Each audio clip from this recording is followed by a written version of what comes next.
ഭക്ഷണമോ മറ്റെന്തോ ആയിക്കോട്ടെ, ഗാസയുമായി ലോകത്തിനുള്ള എല്ലാത്തരം ബന്ധങ്ങളും വിച്ഛേദിക്കുന്ന നടപടിയാണ് ഇസ്രയേലിന്റെ ഭാഗത്തു നിന്നും ഉണ്ടായിക്കൊണ്ടിരിക്കുന്നത്. സത്യം പറഞ്ഞാൽ ഗാസയിൽ എന്ത് നടക്കുന്നുവെന്ന് പുറം ലോകത്തിന് അറിയാൻ യാതൊരു വഴിയുമില്ല. ചിലപ്പോൾ നമ്മളൊക്കെ ചിന്തിക്കുന്നതിനും എത്രയോ അപ്പുറത്തായിരിക്കും യാഥാർത്ഥ്യം പോലും. അത് ചിലപ്പോൾ നമുക്കൊന്നും ഒരു തരത്തിലും ഉൾക്കൊള്ളാനും കഴിഞ്ഞു എന്ന് വരില്ല. ഈ അവസരത്തിലാണ് ഗാസയിലേക്ക് പ്രവേശിക്കാനും പുറത്തേക്ക് പോകാനും അനുവദിക്കണമെന്ന് ഇസ്രയേലിനോട് മാധ്യമപ്രവർത്തകർ ആവശ്യപ്പെട്ടിരിക്കുന്നത്. വാർത്താ ഏജൻസികൾ agents France press, associated press, Reuters, BBC എന്നീ വാർത്താ ഏജൻസികളാണ് ഈ ആവശ്യം മുന്നോട്ട് വച്ചിരിക്കുന്നത്. ഗാസയിലെ നേർചിത്രങ്ങൾ ലോകത്തിനെ കാണിക്കാൻ അനുവദിക്കണമെന്ന് മാത്രമല്ല അവരുടെ ആവശ്യം എന്നതാണ് ശ്രദ്ധേയമായ കാര്യം.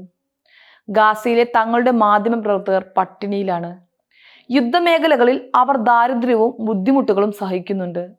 അവരുടെ കുടുംബത്തെ സംരക്ഷിക്കാനും അവർക്ക് സാധിക്കുന്നില്ല. മാധ്യമപ്രവർത്തകരെ ഗാസയിലേക്ക് പുറത്തു പോകാനും അകത്തേക്ക് പ്രവേശിക്കാനും അനുവദിക്കണമെന്ന് ഞങ്ങൾ വീണ്ടും ഇസ്രയേൽ അധികാരികളോട് അഭ്യർത്ഥിക്കുന്നു.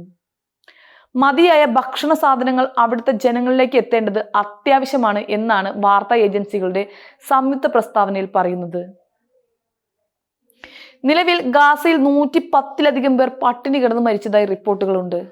അതിൽ ഭൂരിഭാഗവും കുഞ്ഞുങ്ങളാണ് എന്നതാണ് ഏറ്റവും വിഷമകരമായ വസ്തുത. പല അന്താരാഷ്ട്ര ഏജൻസികളും പറയുന്നത് ഇസ്രയേലിന്റെ വംശഹത്യ പദ്ധതിയുടെ ഭാഗമായിട്ടാണ് ഇത് എന്നാണ്. യുദ്ധായുധമായി ഭക്ഷണത്തിന്റെ ലഭ്യത കുറവ് ഉപയോഗിക്കുകയാണ് ഇസ്രയേൽ. ഈ സ്ഥിതി തുടരുകയാണെങ്കിൽ അടുത്ത 11 മാസത്തിനുള്ളിൽ 5 വയസ്സിന് താഴെയുള്ള ഏകദേശം 71,000 കുട്ടികൾ കടുത്ത പോഷകാഹാരക്കുറവ് അനുഭവിക്കേണ്ടി വരുമെന്ന് ഇന്റഗ്രേറ്റഡ് ഫുഡ് സെക്യൂരിറ്റി ഫേസ് ക്ലാസിഫിക്കേഷന്റെ റിപ്പോർട്ട് വ്യക്തമാക്കിയിരുന്നു.